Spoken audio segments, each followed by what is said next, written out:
Hello everyone. और आज के इस वीडियो के अंदर हम करने वाले हैं क्लास 10th ज्योग्राफी का चैप्टर नंबर 4, जिसका नाम है एग्रीकल्चर। एग्रीकल्चर इंडिया के लिए बहुत ज़्यादा इम्पोर्टेंट है, क्योंकि इंडिया की 2/3 पॉपुलेशन एग्रीकल्चरल एक्टिविटीज़ में इन्वॉल्व है। सबसे पहला, क्योंकि ये एक प्राइमरी एक्टिविटी है और मोस्ट ऑफ जो हमारा फूड है वो यहीं से ड्राइव होता है। दूसरा, इंडस्ट्रीज के लिए ज़्यादातर रॉ मटेरियल भी यहीं से निकलता है। इस चैप्टर के एक्सप्लेनेशन के साथ साथ इस चैप्टर के important topics, previous year questions और हैंड रिटन नोट्स आपको नीचे डिस्क्रिप्शन में मिल जाएंगे। वीडियो देखने के बाद उनसे जरूर गो थ्रू करना। इस वीडियो के अंदर हम एग्रीकल्चर के बारे में देखने वाले हैं भी कितने तरीके की फार्मिंग होती है, इंडिया का क्रॉपिंग पैटर्न क्या है और कितने टाइप्स की क्रॉप्स इंडिया के अंदर ग्रो की जाती है, और भी बहुत कुछ। हमारा चैप्टर शुरू होता है टाइप्स ऑफ फार्मिंग से। करंटली इंडिया के अंदर 3 टाइप की फार्मिंग की जाती है: primitive subsistence farming, intensive subsistence farming and commercial farming. सबसे पहले देखते हैं प्रिमिटिव सबसिस्टेंस फार्मिंग के बारे में।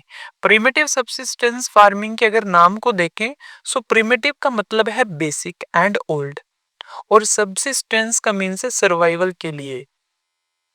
प्रिमिटिव सबसिस्टेंस फार्मिंग का मीन्स बनता है ऐसी फार्मिंग जो बेसिक और पुराने तरीकों से अपने सर्वाइवल या अपना पेट पालने के लिए की जाती है। इस फार्मिंग में किसान छोटी जमीन के ऊपर खेती करता है, मतलब ये खेती वो किसान करते हैं जिनके पास थोड़ी लैंड होती है या जिसमें वो सिर्फ अपनी फैमिली के लिए ही क्रॉप्स उगा सकते हैं। इस फार्मिंग में प्रिमिटिव टूल्स यानी ओल्ड और जो बेसिक टूल्स हैं उनका इस्तेमाल किया जाता है, जैसे हो, डाउ, डिगिंग स्टिक्स। एंड यहाँ पर लेबर के रूप में फैमिली या कम्युनिटी मेंबर्स ही काम करते हैं, क्योंकि लैंड इतनी बड़ी नहीं होती, ना फार्मर इतने अमीर होते हैं कि वो एक्सटर्नल लेबर अफोर्ड कर सके। ये फार्मिंग नेचर के ऊपर डिपेंड होती है, जैसे एग्रीकल्चर के लिए रेनफॉल और सोइल की नेचुरल फर्टिलिटी पर। इसे स्लैश एंड बर्न मेथड भी कहा जाता है।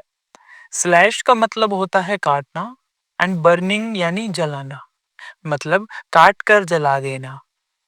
इस फार्मिंग के अंदर फार्मर एक बड़ी सी लैंड एरिया में से एक छोटा लैंड एरिया लेते हैं और उस पर जितने भी क्रॉप्स जितने भी पेड़ पौधे लगे होते हैं उन्हें स्लैश यानी काट कर और उन्हें जला देते हैं, ताकि वहां पर खेती की जा सके, और बची हुई राख को एज अ फर्टिलाइजर यूज करते हैं।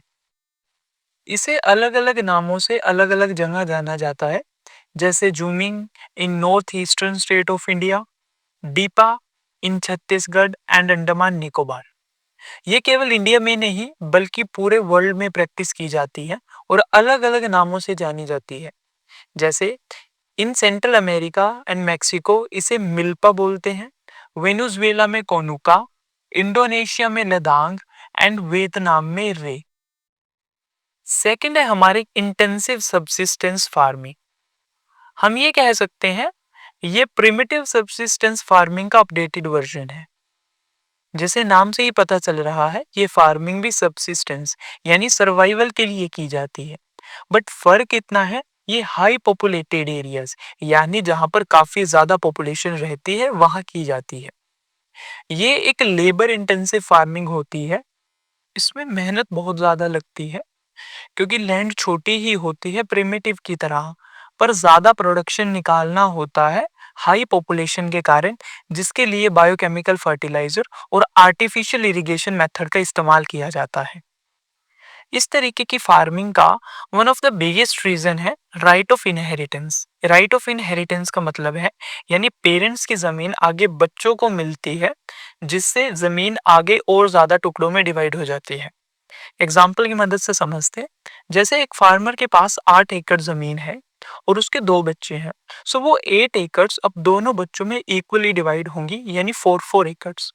पहले एक परिवार 8 एकड़ में से गुजारा करता था, लेकिन अब 2 परिवार करेंगे, प्रोडक्शन उन 8 एकड़ में से हमें प्रोडक्शन डबल करना पड़ेगा, जिसके कारण लैंड तो सेम है बट अब लैंड के ऊपर प्रेशर ज्यादा आ गया है ज्यादा प्रोडक्शन के लिए।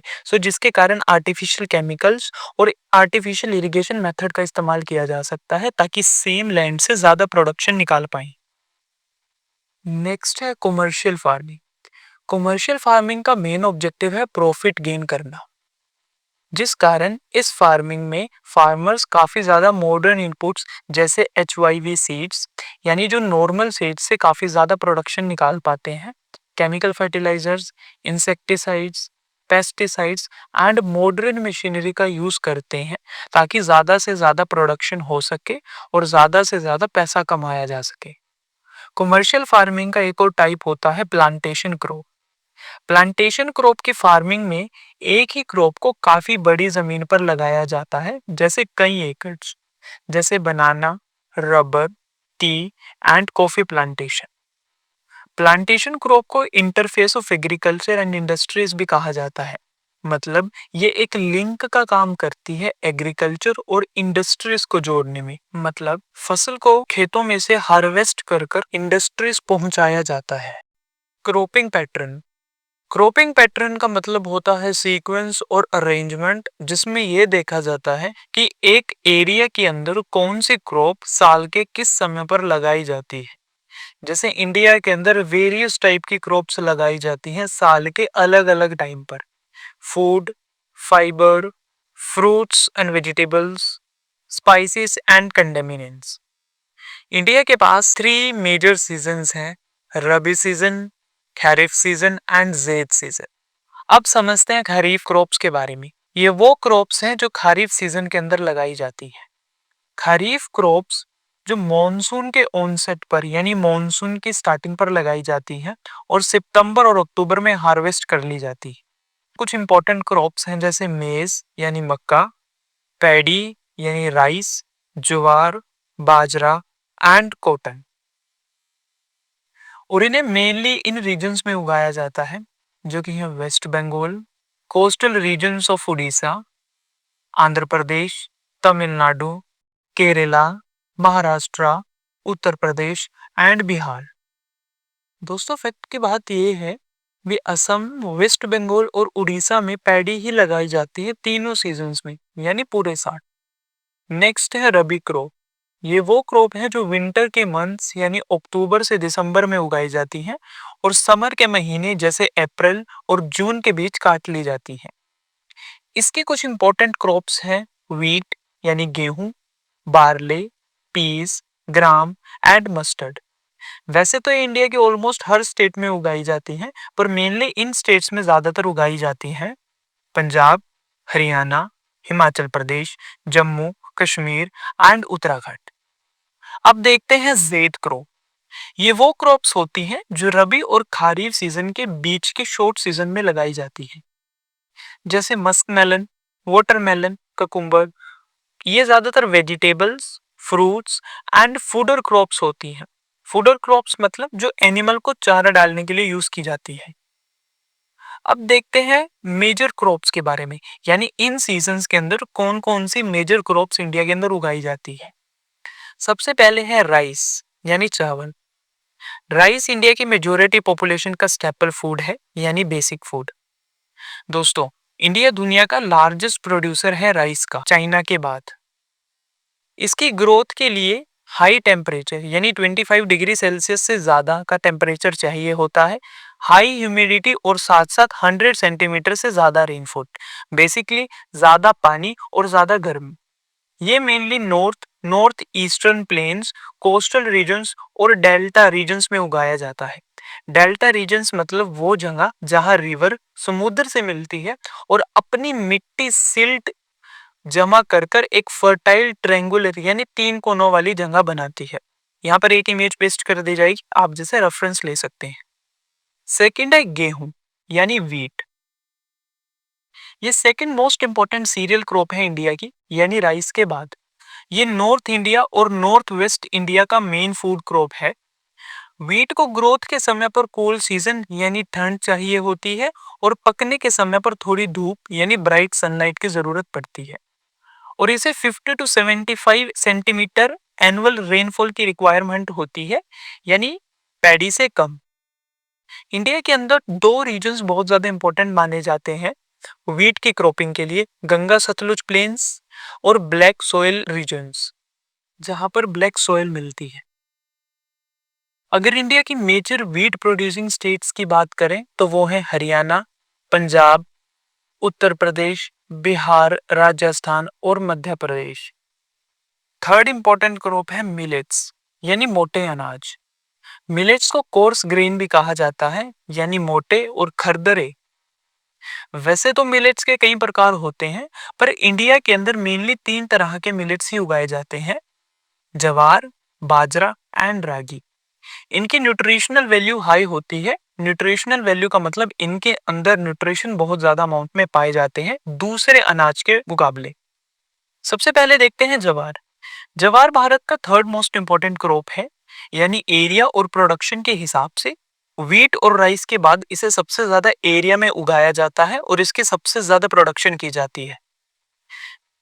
जवार एक रेन फेड क्रॉप है, मतलब इसे ऐसे एरिया में उगाया जाता है जहां पर बारिश बहुत ज्यादा होती है और इसे अलग से इरिगेशन से पानी देने की जरूरत नहीं पड़ती। इसके मेजर प्रोड्यूसिंग स्टेट्स हैं महाराष्ट्र, कर्नाटका, आंध्र प्रदेश एंड मध्य प्रदेश। अगली मिलेट है बाजरा। ये Sandy soil and shallow black soil के लिए बेस्ट है। इसके मेजर प्रोड्यूसिंग स्टेट्स हैं राजस्थान, यूपी, महाराष्ट्र, गुजरात और हरियाणा। थर्ड मिलेट है रागी। रागी को हाई वैल्यूएबल क्रॉप कहा जाता है क्योंकि इसके अंदर आयरन, कैल्शियम और अदर माइक्रो न्यूट्रिएंट्स के साथ साथ रफेज यानी फाइबर एक अच्छी अमाउंट में पाया जाता है। ये ड्राई रीजन्स के लिए बेस्ट होती है, जैसे रेड, ब्लैक, सैंडिक और लोमी सोइल वाले रीजन्स के लिए। रागी के मेजर प्रोड्यूसर्स हैं कर्नाटका, तमिलनाडु, हिमाचल प्रदेश, उत्तर प्रदेश, उत्तराखंड, सिक्किम, झारखंड और अरुणाचल प्रदेश। नेक्स्ट क्रॉप है मेस यानी मक्का। ये एक ऐसी क्रॉप है जिसे दोनों तरीकों से यूज किया जाता है: एज अ फूड यानी ह्यूमंस के खाने के लिए, एंड फूडर यानी एनिमल के चारे के लिए। मेज एक खैरीफ क्रॉप है और इसे 21 डिग्री सेल्सियस से लेकर 27 डिग्री सेल्सियस तक के टेम्परेचर की रिक्वायरमेंट होती है। इसे ग्रो करने के लिए ओल्ड एल्यूवियल सॉइल बेस्ट मानी जाती है, यानी पुरानी एल्यूवियल सॉइल वाले रीजन्स में ये बेस्ट उगती है। इसके मेजर प्रोड्यूसिंग स्टेट्स हैं कर्नाटका, उत्तर प्रदेश, बिहार, आंध्र प्रदेश और मध्य प्रदेश। है तो ये एक खैरीफ क्रॉप, बट बिहार में इसे रबी सीजन्स में भी उगाया जाता है। HYV सीड्स यानी जो नॉर्मल नेचुरल सीड्स के मुकाबले ज्यादा प्रोड्यूस निकाल सकते हैं फर्टिलाइजर और इरिगेशन फैसिलिटीज को यूज कर कर। फिफ्थ है पल्सेस यानी दाल। इंडिया पल्सेस का सबसे बड़ा प्रोड्यूसर और कंज्यूमर है, यानी सबसे ज्यादा उगाने और खाने में। ये हमारे लिए प्रोटीन का एक मेजर सोर्स है क्योंकि मोस्ट ऑफ हमारे इंडियंस वेजिटेरियन है। इसके एग्जाम्पल हैं तुअर, मूंग, मसूर एंड ग्राम यानी चना दाल। इन्हें उगाने के लिए लेस मॉइस्चर यानी कम पानी की जरूरत होती है और ये ड्राई रीजन्स में भी बहुत अच्छे से ग्रो कर जाते हैं। और दोस्तों इंटरेस्टिंग बात ये है भी ये सोइल की फर्टिलिटी को भी इंक्रीज करने का काम करते हैं नाइट्रोजन फिक्सेशन कर कर, यानी एयर की जो नाइट्रोजन होती है उसे नाइट्रेट में कन्वर्ट कर कर सोइल के अंदर भरते हैं जिससे सोइल फर्टाइल हो जाती है। इसके मेजर प्रोड्यूसिंग स्टेट्स हैं मध्य प्रदेश, उत्तर प्रदेश, राजस्थान, महाराष्ट्र और कर्नाटका। चलिए अब बात करते हैं food crops other than food grain की, यानी अनाज के अलावा खाए जाने वाले फूड्स जैसे sugar cane, oil seeds, tea and coffee. सबसे पहले बात करते हैं शुगर केन यानी गन्ने की। शुगर केन ट्रॉपिकल एंड सब ट्रॉपिकल रीजन्स में उगाया जाता है। ट्रॉपिकल ये रीजन्स होते हैं और सब ट्रॉपिकल ये रीजन्स होते हैं। इस फसल को 21 डिग्री सेल्सियस से 27 डिग्री सेल्सियस एंड सेंटीमीटर से 100 सेंटीमीटर तक की रेनफॉल की रिक्वायरमेंट होती है अच्छे से ग्रो करने के लिए। ये एक लेबर इंटेंसिव क्रॉप है, यानी इसे लेबर की बहुत ज्यादा जरूरत पड़ती है। इंडिया शुगर केन का सेकेंड लार्जेस्ट प्रोड्यूसर है ब्राजील के बाद। गन्ना एक मेन सोर्स है शुगर, गुड़ यानी जैगरी, खानसरी और मोलासिस का। अगर हम मेजर प्रोड्यूसिंग स्टेट्स की बात करें शुगर केन की, तो वो हैं उत्तर प्रदेश, महाराष्ट्र, कर्नाटका, तमिलनाडु, आंध्र प्रदेश, बिहार, हरियाणा एंड पंजाब। नेक्स्ट है ऑयल सीड्स, यानी जिनसे हमें ऑयल मिलता है। दोस्तों, इंडिया एक लार्जेस्ट प्रोड्यूसर है ऑयल सीड्स का वर्ल्ड के अंदर, क्योंकि हमारे यहाँ टोटल क्रॉप एरिया, यानी जितने एरिया में इंडिया क्रॉप्स लगाता है उतने में से 12% में सिर्फ ऑयल सीड्स लगाए जाते हैं।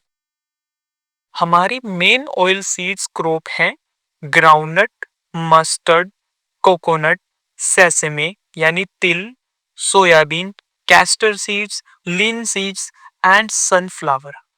अब थोड़ा सा डिटेल में देखते हैं। सबसे पहले है ग्राउंडनट। ग्राउंडनट एक खरीफ क्रॉप है। इंडिया में ऑयल सीड्स की टोटल प्रोडक्शन का लगभग आधा हिस्सा ग्राउंडनट से आता है, यानी ऑयल सीड्स के अंदर अराउंड 50% ग्राउंडनट ही उगाए जाते हैं। आंध्र प्रदेश इसका लार्जेस्ट प्रोड्यूसर है, जिसके बाद आते हैं Tamil Nadu, Karnataka, Gujarat and Maharashtra. Linseed and mustard seed ये दोनों एक रबी क्रॉप है।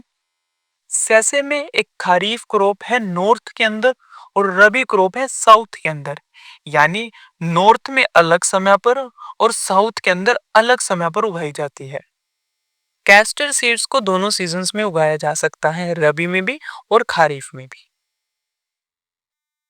टी टी प्लांटेशन क्रॉप का एग्जाम्पल है, यानी टी को काफी बड़े बड़े खेतों में एक साथ लगाया जाता है।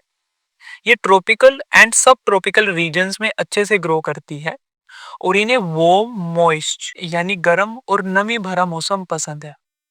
साथ ही फ्रोस्ट फ्री यानी बिना ठंड के दिन पसंद है अच्छे से ग्रो करने के लिए।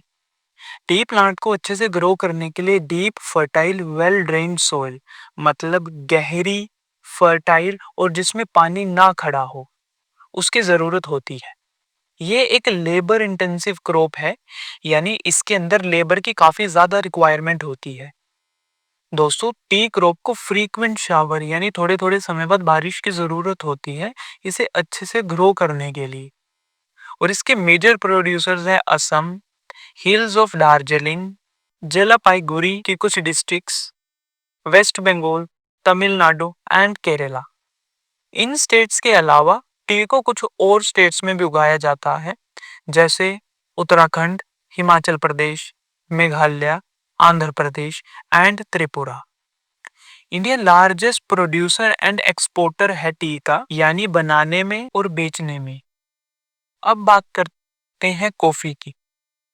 इंडिया दुनिया के टोटल कॉफी प्रोडक्शन का लगभग 4% कॉफी प्रोड्यूस करता है और सबसे खास बात यह है कि इंडिया की कॉफी दुनिया भर में अपनी क्वालिटी के लिए जानी जाती है।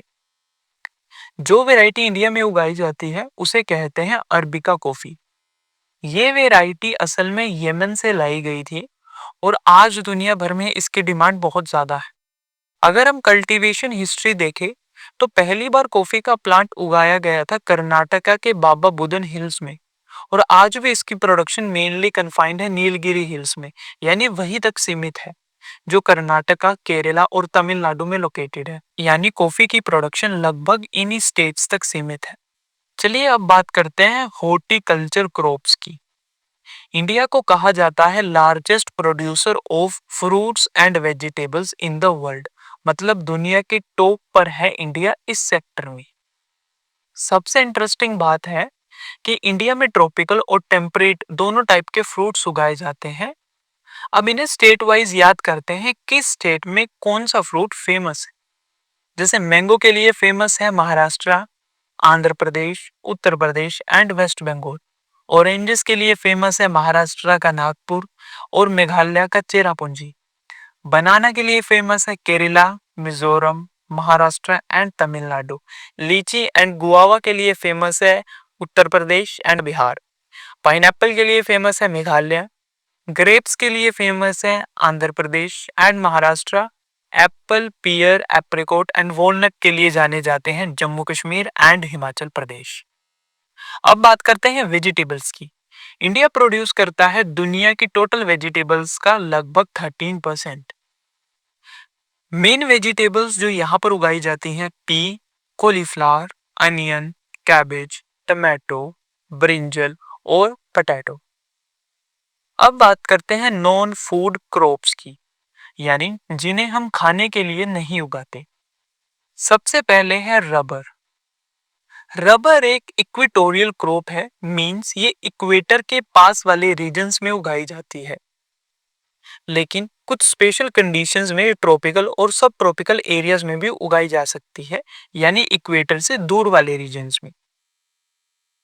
इसके लिए चाहिए होता है मॉइस्ट और ह्यूमिड क्लाइमेट, यानी थोड़ा नमी से भरा हुआ मौसम, और टेम्परेचर हमेशा 25 डिग्री सेल्सियस से ऊपर हो सके ताकि इसकी ग्रोथ अच्छे से हो। रबर एक इम्पोर्टेंट इंडस्ट्रियल रॉ मटेरियल माना जाता है। इसकी मेजर प्रोडक्शन हमारी स्टेट्स में होती है केरला, तमिलनाडु, कर्नाटका, अंडमान एंड निकोबार, मेघालय के गारो हिल्स। 2010-2011 में इंडिया दुनिया का fourth largest producer of rubber बना था। नेक्स्ट है फाइबर क्रॉप्स, यानी फाइबर क्रॉप्स उन्हें कहा जाता है जिन्हें हम कपड़ा बनाने के लिए इस्तेमाल करते हैं। इंडिया में मेन 4 फाइबर क्रॉप्स होती हैं: कॉटन, जूट, हेम्प और नेचुरल सिल्क। कॉटन, जूट और हेम्प डायरेक्टली सोइल में उगाते हैं, यानी इनकी प्लांटेशन करते हैं, लेकिन सिल्क को सिल्क वॉर्म कीड़े के कोकून से मिलती है जो कि मलबेरी लीव्स खाता है। ये एक अलग प्रोसेस है और इस प्रोसेस को बोलते हैं सेरीकल्चर। अब चलिए इनमें कॉटन और जूट को डिटेल में देखते हैं। ये कहा जाता है भी कॉटन का जो ओरिजिन है यानी जन्म वो इंडिया में हुआ था। कॉटन टेक्सटाइल इंडस्ट्री में एक रॉ मटेरियल भी है। 2008 में इंडिया चाइना के बाद दुनिया का सेकंड लार्जेस्ट कॉटन प्रोड्यूसर बना था। चलिए अब बात करते हैं क्लाइमेटिक कंडीशंस जो रिक्वायर्ड हैं कॉटन के प्रोडक्शन के लिए। ये दक्कन प्लेट्यू की ब्लैक सॉइल में बहुत अच्छे से ग्रो करता है। इसे हाई टेम्परेचर, हाई रेनफॉल की रिक्वायरमेंट होती है उगने के लिए।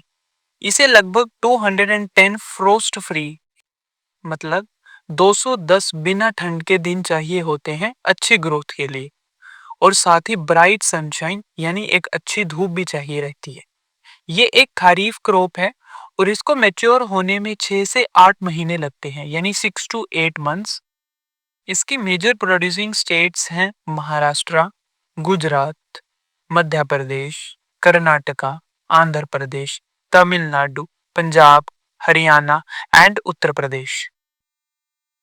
जूट, जूट को एक गोल्डन फाइबर भी कहा जाता है। एक तो इसका रंग ब्राउनिश गोल्डन होता है और ये काफी महंगा होता है जिसके कारण इसका ये नाम पड़ा। अब इसकी रिक्वायरमेंट की बात करते हैं। इसे वेल ड्रेन फर्टाइल सोइल की रिक्वायरमेंट होती है और इसके लिए बेस्ट रीजंस माने जाते हैं फ्लड प्लेन्स, मतलब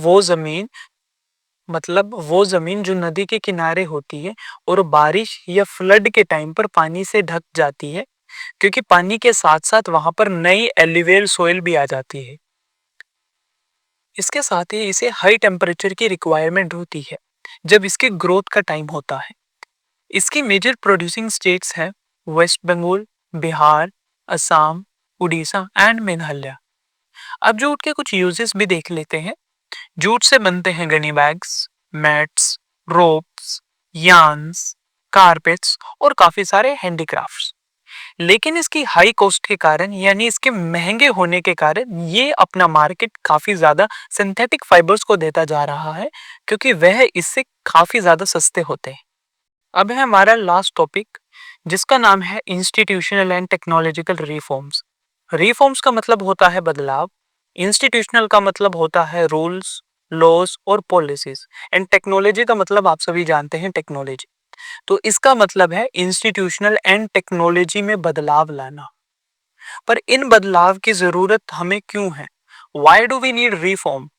सो दोस्तों, इंडिया में हजारों सालों से एग्रीकल्चर होती आ रही है, लेकिन अगर हम जमीन का कंटिन्यूसली यूज करते रहे बिना टेक्नोलॉजी और प्रॉपर सिस्टम के, तो एग्रीकल्चर का डेवलपमेंट एक समय पर आकर रुक जाएगा।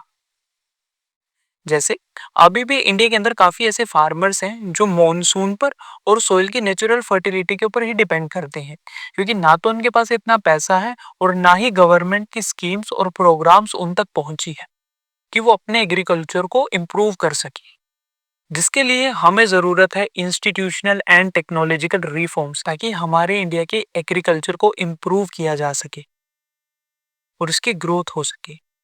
इंडियन एग्रीकल्चर को इम्प्रूव करने के लिए इंस्टीट्यूशनल रिफॉर्म्स पर फोकस किया। कुछ इंपॉर्टेंट मेजर्स थे। कलेक्टिवाइजेशन, यानी जब छोटे छोटे फार्मर्स को बोला गया भी अपनी जमीन को आप इकट्ठा कर कर उस पर काम करें, बड़े फार्म या कोऑपरेटिव फार्म्स बनाएं ताकि आपके लैंड को मैनेज करना आसान हो सके और प्रोडक्शन इंक्रीज हो सके। कंसोलिडेशन ऑफ होल्डिंग, यानी जब एक फार्मर की छोटी छोटी लैंड्स को इकट्ठा कर दिया गया और उसे एक बड़ी लैंड बना दिया गया। कोऑपरेशन को इनकरेज किया गया, यानी लोगों को प्रोत्साहित किया गया भी आप एक दूसरे के साथ कोऑपरेट कर कर चलो, इकट्ठे रिसोर्सेज लेकर चलो। एबोलिशन ऑफ जिम्मेदारी, जमींदारी एक सिस्टम था जिसमें जमींदार हुआ करते थे जिनके पास विलेज की सारी जमीन हुआ करती थी और वो आगे किसानों को रेंट पर दिया करते थे और उनसे टैक्स वसूल लिया करते थे। फार्मर्स के पास कोई भी जमीन नहीं हुआ करती थी, सो ये सिस्टम खत्म कर दिया गया और फार्मर्स को उनकी जमीन लौटा दी गई। सो ये कुछ ऐसे लैंड रिफॉर्म्स थे, यानी जमीन से जुड़े हुए बदलाव जो हमारी गवर्नमेंट का मेन फोकस रहा फर्स्ट 5 ईयर प्लान के लिए। 5 ईयर प्लान को मैं आपको थोड़ा सा बता देता हूँ। 5 ईयर प्लान हमारी गवर्नमेंट ने इंडिपेंडेंस के बाद शुरू किए थे, यानी उन्होंने 5 साल के लिए पूरी तैयारी कर कर रखी थी भी आने वाले 5 सालों में हम ये चीजें करेंगे। सो पहला जो 5 ईयर प्लान था उसके अंदर एग्रीकल्चर के ऊपर फोकस किया गया। अब देखते हैं कुछ टेक्नोलॉजिकल रिफॉर्म्स। 1960 और 1970s में इंडिया ने मेजर एग्रीकल्चर रिफॉर्म्स के लिए इंट्रोड्यूस किया था green revolution and white revolution. Green revolution का मतलब क्या है? इसके अंदर उन्होंने हाई यील्ड सीड्स यानी HYV सीड्स इंट्रोड्यूस करे थे, जो कि नॉर्मल सीड्स के मुकाबले काफी ज्यादा प्रोडक्शन देते हैं। न्यू इरिगेशन मेथड्स, फर्टिलाइजर्स और मॉडर्न फार्मिंग टेक्निक्स यूज करने के बढ़ावा दिया गया था ताकि फार्मर्स अपने एग्रीकल्चर की प्रोडक्शन को इंक्रीज कर सके। व्हाइट रेवोल्यूशन का मतलब है मिल्क प्रोडक्शन को इंक्रीज करना, ताकि जो हमारे डेयरी सेक्टर है वो मजबूत हो सके और हमारे इंडिया को मिल्क सेल्फ सफिशिएंट बनाने के लिए। ये रिफॉर्म्स कुछ सिलेक्टेड एरियाज में ही सक्सेसफुल हुए, पूरी कंट्री को कवर नहीं कर पाए, जिसके कारण 1980s और 1990s में दोबारा रिफॉर्म्स को लाया गया। 1980s और 1990s में comprehensive land development programme initiate किया गया, जिसके अंदर नए नए इनिशिएटिव और स्कीम्स लाए गए, जैसे कोऑपरेटिव सोसाइटीज और ग्रामीण बैंक्स बनाना। ये इसीलिए बनाए गए थे ताकि किसानों को कम इंटरेस्ट पर लोन मिल सके। क्रॉप इंश्योरेंस स्कीम्स के लिए प्रोविजंस बनाए गए, मतलब किसान की क्रॉप किसी भी नेचुरल क्लेमिटी जैसे ड्रोट, फ्लड, साइक्लोन, फायर या किसी क्रॉप डिसीज के कारण खराब होने पर उन्हें क्लेम दिया जाता था। कुछ स्पेशल स्कीम्स बनाई गई जैसे किसान क्रेडिट कार्ड, KCC और पर्सनल एक्सीडेंट इंश्योरेंस स्कीम। ये कुछ ऐसी स्कीम्स थी जो गवर्नमेंट ने इंट्रोड्यूस करी फार्मर्स के बेनिफिट के लिए। साथ ही गवर्नमेंट ने स्पेशल वेदर बुलेटिन्स और एग्रीकल्चर प्रोग्राम्स भी चलाना शुरू कर दिए रेडियो और टेलीविजन पर, ताकि ज्यादा से ज्यादा जो किसान है वो इन चीजों के बारे में अवेयर हो सके। साथ ही गवर्नमेंट ने मिनिमम सपोर्ट प्राइस, यानी गवर्नमेंट एक MSP तय करती है, यानी एक मिनिमम प्राइस तय करती है क्रॉप का, जिसमें वो गारंटी करती है मार्केट में कुछ भी फ्लक्चुएशन आए बट वो इस दाम पर किसानों की फसल खरीदेगी ही खरीदेगी। और इसके साथ गवर्नमेंट ने रिम्यूनरेटिव एंड प्रोक्योरमेंट प्राइजेस भी अनाउंस करने शुरू कर दिए। ये वो प्राइजेस होते हैं जिस रेट पर सरकार किसानों से अनाज खरीदती है, ये गवर्नमेंट पहले ही अनाउंस कर देती है ताकि फार्मर्स को उनके अनाज का सही दाम पता चल सके और वो किसी मिडलमैन के द्वारा एक्सप्लॉइट या ठगे ना जा सके। इसमें गवर्नमेंट किसानों से डायरेक्टली अनाज खरीद सकती है।